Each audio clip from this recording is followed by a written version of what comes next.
So ఏంది ఈ 42% reservation ఏంది?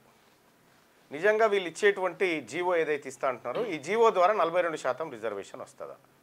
ఎంతవరకు సాధ్యం ఉంది, ఎంతవరకు అసాధ్యం? సో గతంలో ఎప్పుడైనా జరిగిందా? ఉన్న ఆప్షన్స్ ఏంటి? వీటన్నిటి గురించి బీసీలు సరే నాయకుల కంటే కొంత ఒకరిద్దరికి తెలియకపోవచ్చు, కానీ బీసీ ప్రజలకైతే తెలవాలి కదా ఏందనేది. అయితే 2018లో కేసీఆర్ ఏం చేసిందంటే ఆర్టికల్ 285A సవరించి మొత్తం రిజర్వేషన్లు 50% మించకూడదు అనేటువంటిది ఓ స్లాబ్ తీసుకొచ్చిండు. అంటే బీసీలకు ఉన్నటువంటి రిజర్వేషన్ను తగ్గించిండు. ఎవరు? కేసీఆర్. ఓ 10% రిజర్వేషన్ తగ్గించి బీసీల రిజర్వేషన్ అంటే బీసీల కొంప ముంచిండు. అప్పట్లో ముంచి దాన్ని 33 ఉంటే 22.73% తీసుకొచ్చిండు. దాదాపు 23కు 10% పైగా తగ్గించేసి 33% ఉన్న రిజర్వేషన్ను 23 అంటే 22.7 అట్లా తీసుకొచ్చిండు అన్నట్టు. 23% తీసుకొచ్చిన మహానాయకుడు కేసీఆర్ గారు. అసలు ఇప్పుడు దాన్ని మళ్ళీ మేము సవరిస్తాం అనేటువంటి మాట చెప్తా ఉన్నారు. అసలు కేసీఆర్ ఎందుకు సవరించిండు? అయితే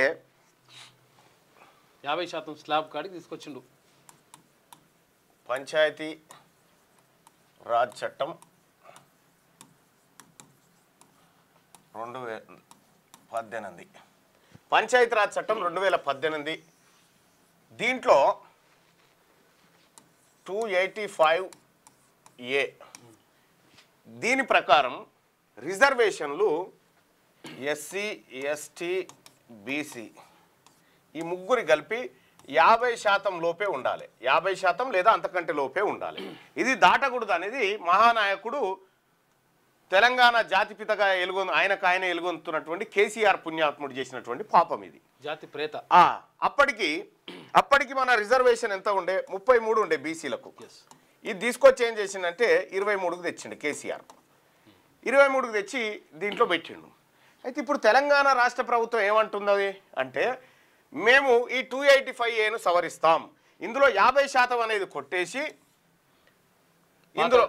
ఇందులో నిబంధన లేకుండా చూస్తామనేది ఇప్పుడు జీవో జారీ చేస్తాం అట్లా అనేది రాష్ట్ర ప్రభుత్వం చెప్తున్నటువంటి మాట. ఇప్పుడు ఆర్డినెన్స్ ద్వారా బిల్లు పెడతామని చెప్తా ఉన్నాం. మరి దీని ద్వారా సాధ్యమా? దీని ద్వారా ఎంతవరకు సాధ్యమవుతుంది అంటే మీకు ఇది చెప్పే కంటే సరే ఇది చెప్పినాక చెప్తా, కథ చెప్తా ఎట్లుంటుంది కథ అనేది.